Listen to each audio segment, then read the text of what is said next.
future password. This really never actually gets old to just really quickly and seamlessly log into my system. And here you can see, here's my start screen. You can see it's starting to fill up with more and more apps. All the apps and the tiles are alive.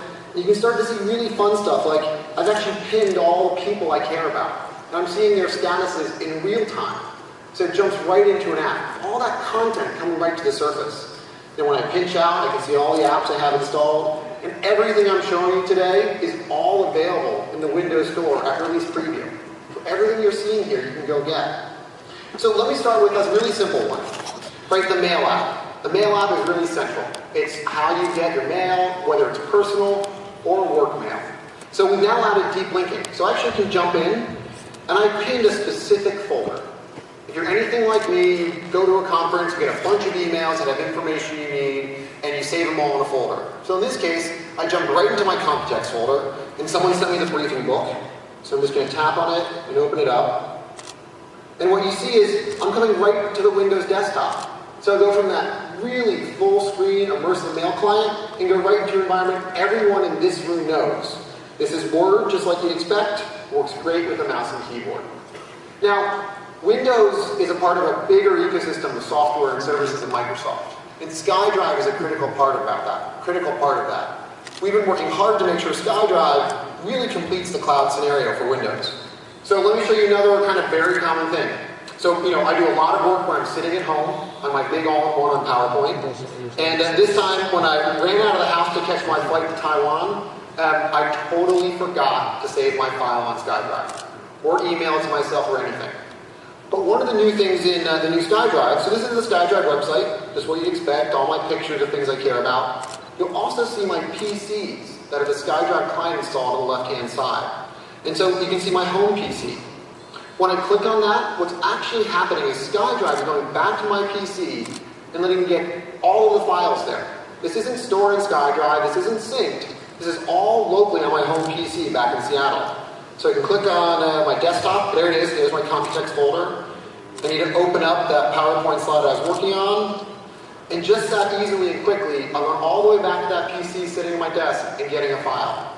The cloud really connects me and my content across all of my Windows devices. All right, well that's a lot of work. It's a lot of work. Let's do something a little bit more fun, right? So I'm in Taipei, and it's time to go check the sites out. I always like to see something new when I'm here. There's a new app called the Bing Travel app.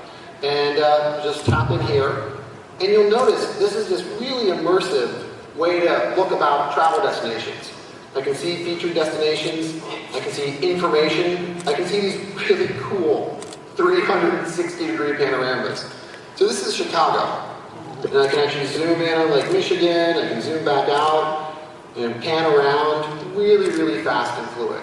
But I'm in Taipei, I'm not in Chicago, right? So let's see what there is about what there is to do in Taipei. So I just swipe in from the right-hand side, I tap on search, and this is my universal metaphor to get access to stuff within my apps. So in this case, I'm just going to use the keyboard, actually. Okay, so there's Taipei. And okay, so now I've got a full screen, really immersive view of what there is to do here in Taipei, content from all over the place.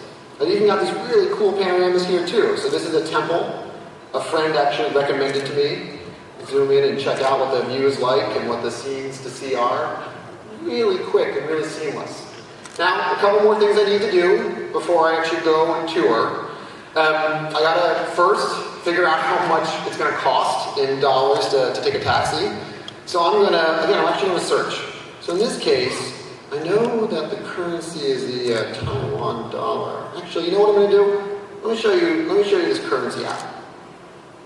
Zoom back out. And I've got this currency app. It's actually built locally, called XE Currency. And so in this case, I can see what $100 is in a bunch of currencies. I'm just going to use search again. Okay, so let's get the Taiwan. There it is, the new Taiwan dollar. Just add it to my list. And right there, I can see an instant translation of what $100 is in new Taiwan dollars. Same metaphor, totally different app. Let's do one more. So I need to look up taxi. There's a good app called Dr. I for local language search. Let's see, taxi, Dr. I.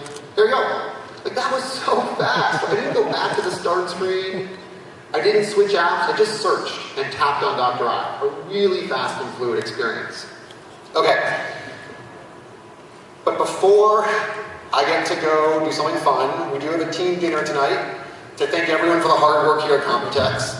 And I agreed to pick the drink for the evening. There's a really cool app. We have a number of cooking apps, but there's this really fun one called Cocktail Flow. And I like it because it's so alive. It's just beautiful and crisp and clean. So my colleague Todd, who's the guy I got to pick the drink for, is a whiskey guy. All right. Let's see. Green and sure, why not? Why not the 4-leaf clover, right? Look at all those animations. It's just really rich. Right? It's really sort of immersive. I can see other drinks that are like it.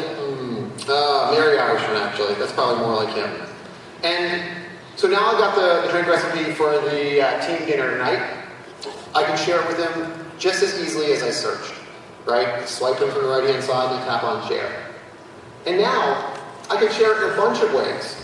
I could post it on Facebook, or I could, tweet it. But I also can just email them.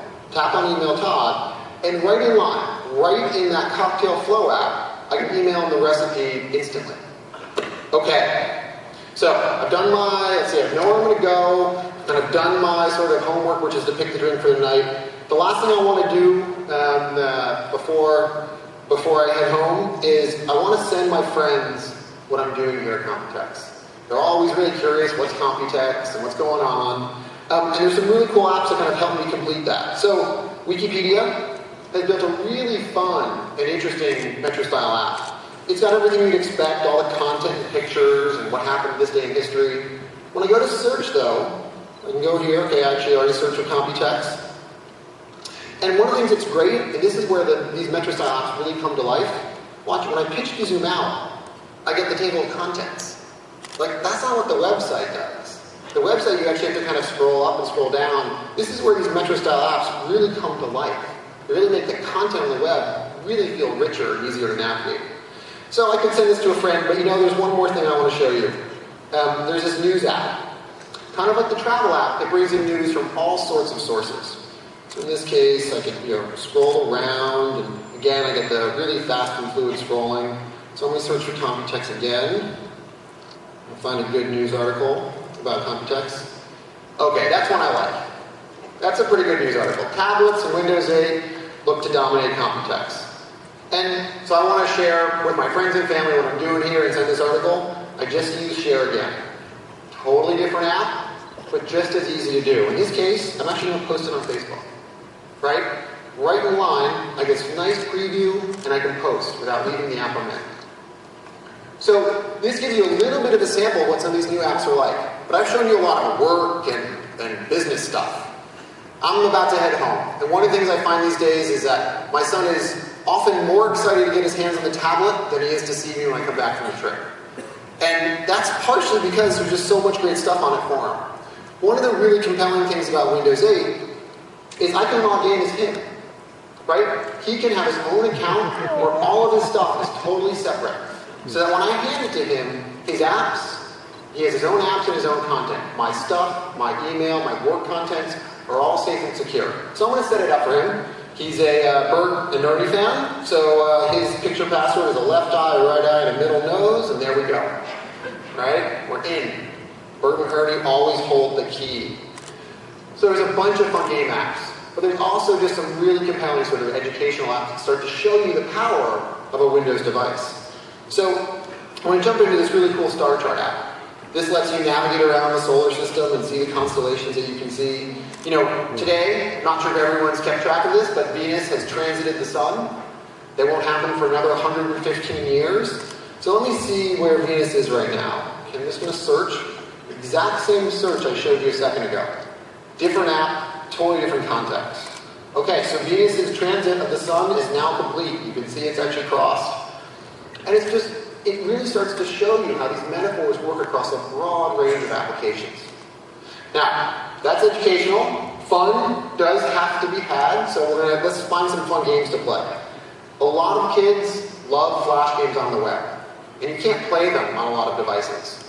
One of the things we announced in the release preview is that we support Flash for very popular content sites in Internet Explorer. So PBS Kids is a very popular website for games for kids in the US. And it runs in full fidelity with Flash, a really touch-optimized experience. And so my son can get access to all the games he wants. The rich games on the device and the Flash games online. All right, let me show you one or two more. So let's talk a little bit about Fitball. This one's just totally unexpected. And this is where I hope some of you will laugh at me. Fitball is a way to burn calories for those of us who spend a lot of time on the road. All right. So what's going to happen here is I'm going to get some red balls I've got to hit and get the music up. Let's see. Nope. Oh. I got just 1 calorie down. Just one. Yeah, okay. That's probably enough embarrassment with enough pictures taken for the time. And for posterity, I have these very embarrassing pictures stored on the machine that I will not be sending around. But look, it's just a totally different app, but brings a really immersive experience. All right, the last one I want to show you is Fresh Paint. Fresh Paint is a deceptively simple painting app, right? We've all seen a lot of touch-first painting apps. I'm not a very good painter, but I'm going to pull up a picture I'm going to trace for a second. Just pull up a picture from my picture folder. There we go. And I got a picture on this canvas. And I can do everything you'd expect. Let me take some yellow paint here. All right, and I can paint just what you'd expect on a device like this. I'm going to do that stem in green, pick up the green. Let me start to show you, though, where this really comes to life. Oh, I've got to undo that green. Look at what you're seeing. You're actually seeing the texture of the underlying paper. As the paint blends down, it's actually laying down, and it's doing a bunch of really interesting sort of texturing on that device, on that paper canvas. Let me zoom back out. I've got to do a kind of combination red-yellow. Let me take the palette that I have up here. You see, look how just really rich this thing gets. So I can do some yellow, a little bit of red, start to mix it in here, so I got a nice sort of combination color to do that spot. Take this paintbrush, and watch as I zoom in. Really high fidelity. Look at that. It's just really compelling. It's a lot less messy than having paint hanging around the house. But it gives a really cool sort of full experience.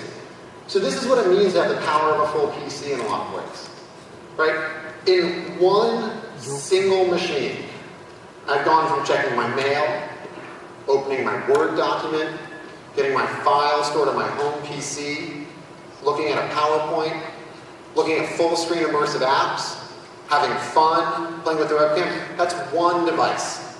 And that really does bring to life this Windows 8 no compromise experience.